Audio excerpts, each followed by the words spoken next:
I'm Mike McDermott. The United States Army conducted 3 campaigns during the Spanish-American War, which occurred in 1898. And I intend to cover all 3 of those campaigns in this particular video. The first was entitled Santiago, which of course refers specifically to the island of Cuba. Simmering unrest among Cuba's population erupted into a full-scale rebellion against their Spanish rulers in 1895 and became more organized and violent over the next 3 years. By 1898, the growing conflict developed into an increasingly important issue in the United States, as American citizens and property appeared to be in very real danger. In January 1898, President William McKinley sent the battleship USS Maine to Havana in a show of force, and on the 15th of February, the ship exploded in the harbor, killing 261 of the 355 sailors aboard. Public opinion was whipped into a frenzy by the press, who demanded revenge, and Cuban independence soon became a national obsession here in the United States.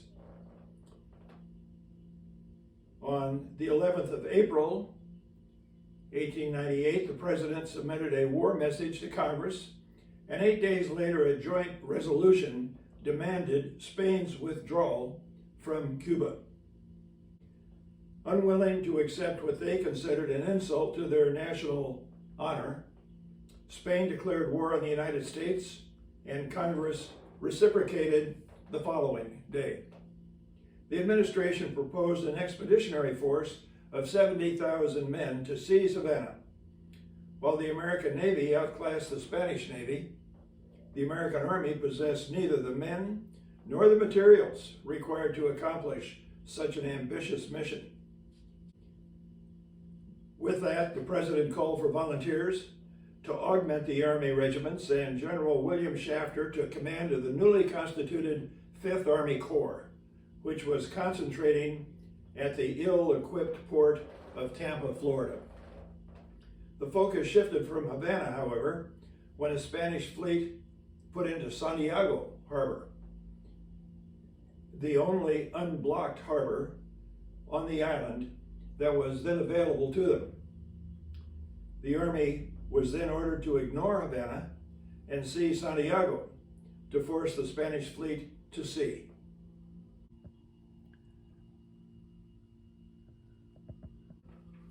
After a very confused embarkation at Tampa, General Shafter arrived off Santiago with a force of almost 17,000 men. Intending to eventually surround the city, the troops made unopposed landings east of Santiago and established a base of operations. General Joseph Wheeler, a United States congressman and a former Confederate general who was in command of a cavalry division, advanced his dismounted troops on trails through the dense jungle. They seized Spanish positions in an attack that cost 17 men killed and 52 wounded. During the fight, the Americans, who were equipped with outdated black powder rifles that produced clouds of smoke marking their positions, discovered that the Spanish were using modern Mauser rifles, firing high-velocity, smokeless ammunition. To penetrate the outer ring of Santiago's defenses required seizing 2 separate objectives: a fortified position at El Caña to cut the water supply to Santiago, and positions on the main approach to the city atop Kettle Hill and the San Juan Heights. Again, using unimproved roads and trails through jungle-covered country, the attack was soon encountered serious difficulties. El Caña was strongly fortified with stone blockhouses and barbed wire entanglements, and progress was held up until American artillery could be brought forward. The main blockhouse was successfully stormed after the defenders refused to surrender. Meanwhile, the advance along the main road to Santiago was slow and confused.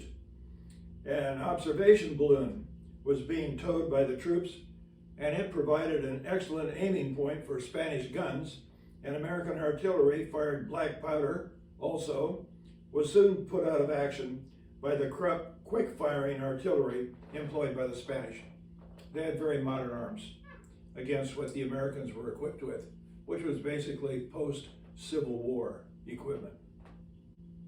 The Americans were in a serious situation as artillery support had ceased, ammunition was running low, and casualties were increasing when a detachment of Gatling guns was run forward to provide supporting fire for the troops. The Spanish defenders began to withdraw, and various American commanders, to include Lieutenant Colonel Theodore Roosevelt, ordered their units to assault, overrunning both Kettle Hill and the San Juan Heights. After securing those positions, the troops were exuberant but exhausted and did not pursue the retreating Spaniards. About 15,000 American soldiers had been engaged and more than 200 were killed, while another 1,200 were wounded during that day's fighting. Although General Shafter now held dominating terrain, the inner ring of Santiago's defenses were considerably stronger than anything they had yet encountered. The overall situation changed dramatically 2 days later when the Spanish fleet, acting on orders from Madrid and Havana, suddenly sortied out of the Santiago harbor. Their effort to evade the American Navy was suicidal, as every ship was destroyed trying to escape westward along the Cuban coast. General Shafter then pressed for the surrender of the garrison, and negotiations, encouraged by a naval bombardment, resulted in the surrender of 13,500 Spanish soldiers who had been defending Santiago. An additional 12,000 Spanish troops stationed at nearby Guantanamo and San Luis were included in the Spanish surrender. The occupation of Santiago effectively brought an end to the war in Cuba, which was fortuitous, for almost half of the American force was sick with malaria, typhoid, or dysentery, and cases of yellow fever were beginning to appear. Following the signing of a peace treaty, the Spaniards who surrendered at Santiago were shipped home to Spain by American expense. There was considerable delay in evacuating the remaining Spanish forces, and reestablishing law and order in the countryside was a slow and laborious process. The island became an American protectorate until 1902, when Cuba achieved its independence. Lieutenant Colonel Roosevelt later recorded his impressions of the first contact his troops had with the Spanish soldiers. And he wrote, "The denseness of the jungle and the fact that they used absolutely smokeless powder made it exceedingly difficult to place exactly where they were. And almost immediately, Captain Young, who always liked to get as close as possible to his enemy, began to push his troops forward. They were deployed on both sides of the road in such thick jungle that it was only here and there that they could possibly see ahead. Through the jungle, wire fences ran, and as the troops got to the ridge, they encountered precipitous heights. The advance was pushed forward, however, with the utmost energy. Afterwards, much discussion as to exactly who had been on the hill first. The first guidons planted there were those of the 3 New Mexican troops of my regiment. As for the individual men, each of whom honestly thought he was the first on the summit, their name was Legion, wrote Roosevelt. During that same action, General Wheeler, the former Confederate, got swept up in the excitement of the advance and forgot himself to the extent that he was heard to shout, "Let's go, boys! We've got the damn Yankees on the run again!" So much for the campaign in Cuba. The campaign in Puerto Rico was of shorter duration and considerably fewer casualties. When General Nelson Miles arrived off Santiago with a brigade of volunteers, he found that negotiations were already underway for the surrender of the Spanish, and he decided to keep his troops aboard ship rather than putting them ashore. And then he received orders to proceed to Puerto Rico and occupy that island. He initially planned to land on the northern coast and advance to San Juan, the capital, but while en route, changed his objective to the southwestern corner of the island in an effort to achieve surprise.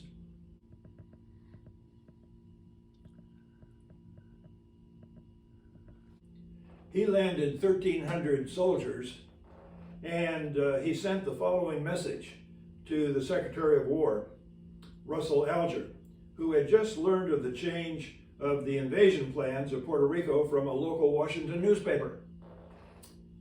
But General Miles' message read, "Spanish troops are retreating from the southern part of Puerto Rico. This is a prosperous and a beautiful country. The army will soon be in a mountain region. Weather is delightful, troops in the best of health and spirit. Anticipate no insurmountable obstacles to our future results, and thus far have been accomplished without loss of a single life." Troop convoys from the United States increased the invasion force to about 15,200 men. And that allowed General Miles to then land troops at 2 other locations on the southern coast of Puerto Rico. The majority of the 8,000 Spanish troops stationed on the island were concentrated in around San Juan on the northeast coast of the island. The southern portions of Puerto Rico, where the Americans were landing, were defended primarily by poorly armed local militia who were not eager to confront American Army troops once they began marching north toward San Juan. The troops encountered limited resistance at one location, although the enemy was quickly overcome when the defenders abandoned their artillery and other heavy equipment. The major engagement with the enemy occurred in south central Puerto Rico, where Spanish defenders were again routed. The campaign came to an abrupt end when the War Department notified General Miles that a peace protocol had been signed with the Spanish government and all military operations were to cease immediately. American troops had advanced about halfway up the island to San Juan at that point. The campaign in Puerto Rico turned out to be a minor operation carried out against occasional Spanish resistance, while the citizens of the island flocked to welcome the American troops as liberators. President McKinley mentioned the campaign in his State of the Union address, remarking that it had been prosecuted with great vigor, and soon much of the island was in our possession, and the acquisition of the remainder was only a matter of a very short time. Meanwhile, the peace treaty with Spain ceded Puerto Rico to the United States, opening a new chapter in America's presence in the Caribbean basin. The treaty also obligated the United States to repatriate Spanish soldiers and their dependents, and eventually 16 ships were chartered, and over 22,000 men, women, and children were returned to Spain at an American cost of about $500,000. Now a word about General Miles. In 1895, Major General Miles had been named Commanding General of the United States Army, a post he held when he commanded the force invading Puerto Rico. So he didn't sit behind his desk in Washington, but he went right where the action was. Following the end of the war, he was named head of the first military government established on the island, acting as both commander of the occupation army and administrator of civilian affairs in Puerto Rico. He had been wounded 4 times during the Civil War, and he was an intrepid Indian fighter. and was promoted to lieutenant general in 1900 and retired from the Army in 1903 when he reached the mandatory retirement age of 64. With his departure, the office of Commanding General of the Army was abolished, and the Army Chief of Staff system was introduced, a reform that he had strongly opposed. He was the last Commanding General of the United States Army, a position previously held by national heroes that included Washington, Scott, Grant, Sherman, and Sheridan. While the United States had a long-standing interest in the Caribbean basin, the Spanish-American War also provided an opportunity to expand America's reach into the Pacific, beyond the Hawaiian Islands, which, coincidentally, the United States also gained control of in that same year, 1898. Spanish control of the Philippine archipelago dated from the founding of Manila in the 1500s. And while over the years a series of rebellions had challenged the Spanish colonizers, a serious and widespread war for independence was being waged by the Filipinos against the Spanish in 1898. General Emilio Aguinaldo, the leader of the Philippine insurgency, had recently suffered a series of reverses on the battlefield, and following negotiations with Spanish authorities, he signed a ceasefire. He agreed to dissolve his government in exchange for amnesty and went into voluntary exile in Hong Kong with other revolutionary Filipino leaders when the Spanish deposited a $6 million indemnity in Hong Kong banks. Meanwhile, the commander of the United States Navy's Asiatic Squadron, Commodore George Dewey, was provisioning his fleet in Hong Kong in preparation for possible hostilities. When Spain declared war on the United States, the British announced their neutrality, and the governor of Hong Kong notified Commodore Dewey that his vessels could no longer remain in port in Hong Kong. The American fleet moved into Chinese waters the next day to await orders, and they received the following message from the Secretary of the Navy, a man named John Long. And the message read, "Dewey, Asiatic Squadron, war has commenced between the United States and Spain. Proceed at once to the Philippine Islands. Commence operations at once, particularly against the Spanish fleet. You must capture those vessels or destroy them. Use your utmost endeavors." Well, the fleet put to sea immediately and arrived off Manila 3 days later. On arrival, the American ships entered the bay, Manila Bay, and opened fire on the Spanish fleet. The battle lasted about 6 hours and was lopsided in the extreme, with all 7 of the Spanish vessels sunk or captured, while the American ships suffered very minor damage. There were 371 Spanish casualties against 9 American sailors who had been wounded and 1 who died of heat stroke in the tropics. The Spanish Governor General agreed that his shore batteries would not fire on the American ships if Manila was not shelled by Commodore Dewey, and he agreed, and he established a blockade of the harbor. That'd be Manila Harbor. Philippine insurgents began gathering to threaten the city, and General Aguinaldo returned to the Philippines, sailing from Hong Kong aboard the United States Naval Patrol vessel USS McCulloch. Upon arrival at Cavite, which is a city on the south side of Manila Harbor, Aguinaldo immediately took command of the insurgency and proclaimed Philippine independence. The Spanish refused General Aguinaldo's demand to surrender Manila, and the insurgents, unable to seize the capital by themselves, consolidated their positions and waited for the arrival of American troops who were sailing from the west coast of the United States.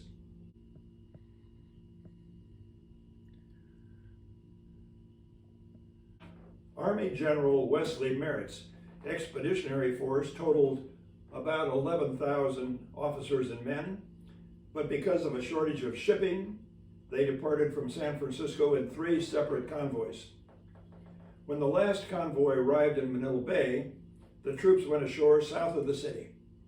Admiral Dewey and General Merritt opened negotiations with the Spanish, who agreed to surrender Manila after a token defense if troops of the Philippine Revolutionary Army were not involved and kept out of the city. In fact, the Spanish were terrified that surrendering the 70,000 people walled up in Manila to General Aguinaldo's forces would result in pillage and massacre, and they were happy to trust their security to the Americans. General Merritt's troops marched through the Philippine insurgents' lines, which had hemmed in Manila, and they conducted a mock battle to pass control of Manila to the United States. The whole idea was for the Americans to take control of the capital city while giving the Spanish a way out with a short mock battle and an immediate surrender. The agreed choreography for that event commenced with a short naval bombardment of Fort San Antonio Bad in the southern outskirts of the city. Spanish forces then immediately withdrew, followed closely by American troops who restricted Filipino participation. In several instances, American soldiers confronted Filipino insurgents who were attempting to move into the city, and angry arguments ensued. An ad hoc agreement saw the Americans controlling the walled city and the Philippine Revolutionary Army occupying the suburbs. The handover had been well orchestrated, although in one instance, 6 American and 49 Spanish troops were killed when a contingent of Filipino rebels, unaware that the event was diplomatic military theater, confused the participants by enthusiastically joining the assault for a relatively short period of time. The follow-on surrender ceremony in Manila also excluded Filipino participation, while officially passing possession of the city from Spain to the United States. The whole charade could have been canceled, and a peaceful change of power might have been taken if the participants had known that a peace protocol had been signed in Washington on the previous day. Neither Spain nor the United States had recognized General Aguinaldo's independence proclamation, and Filipino nationalists were forced to realize that their aspirations were being frustrated when Spain ceded the Philippines to the United States. So it wasn't just the capital city of Manila, but it was the complete archipelago of the Philippine Islands that were ceded to the United States by that treaty. The United States paid Spain $20 million and acquired title to Puerto Rico, Guam, and the Philippines, with its 7,100 islands and 7 million inhabitants. General Arthur MacArthur, who we last saw climbing Missionary Ridge, carrying the colors of the 24th Wisconsin Volunteer Infantry during the Civil War, was one of the Army commanders during the occupation of Manila. He remained in the country following the Spanish surrender and served as military governor of the Philippines for a year before being reassigned to the United States. This excerpt from an 1898 State Department memorandum helps identify a changing attitude among Americans who were moving away from this country's historic isolation. And the State Department printed, "We can no longer afford to disregard international rivalries now that we ourselves have become a competitor in the worldwide struggle for trade." Theodore Roosevelt, back in the United States, from Cuba, articulated many of the social, cultural justifications that were fueling America's drive for empire, while ignoring economic and security factors that also figured large in this country's expansionist policy at the time. And he wrote, "The guns that thundered off Manila and Santiago left us echoes of glory, but they also left us a legacy of duty. If we drove out a medieval tyranny only to make room for savage anarchy, we had better not have begun the task at all. It is worse than idle to say that we have no duty to perform and can leave to their fates the islands that we have conquered. Such a course would be the course of infamy. It would be followed at once by utter chaos in the wretched islands themselves. Some stronger, manlier power would have to step in and do the work, and we would have shown ourselves to be weaklings, unable to carry to successful completion the labors that great and high-spirited nations are eager to undertake." And so wrote Teddy Roosevelt. During the war with Spain in the Caribbean and in Asia, the American Army reported 345 soldiers killed in action and an additional 1,500 men wounded. Various diseases were responsible, however, for the deaths of 2,565 more soldiers. So 345 killed in combat and 2,500 plus who died of disease. And so ends the Spanish-American War. Please make any comments that you feel might be appropriate, and we will press on with the next video in a couple of days. All the best, and God bless the United States.